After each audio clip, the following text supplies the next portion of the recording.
What do you think of your hairline? I love it. Does it look natural? It does, yeah. I was gonna go lower, I'm glad I didn't. Sometimes it's not like that.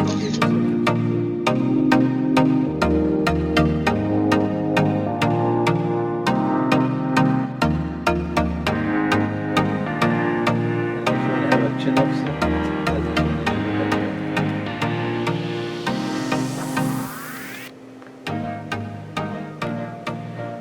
So this is Brian. He's 39 years old and had a strip transplant 1 year ago.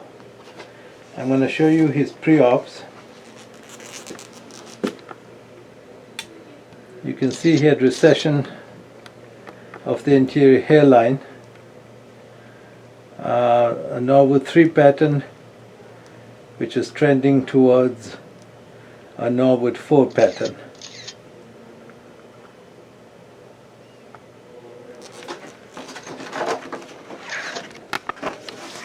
One year later, you can see there's been very good regrowth. The hairline is dense and it's natural. What do you write for me? Turn, please.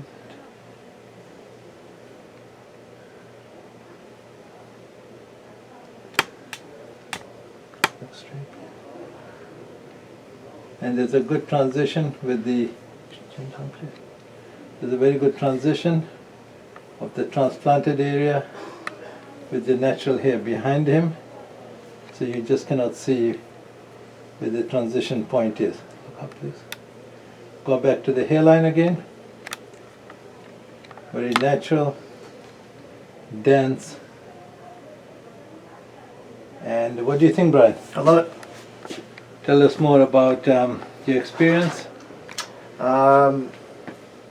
In my mind I thought it'd be a lot worse than it was, but really it was only about 3 days after the surgery where the most swelling happened, and after that it was just another week of recovery to relax.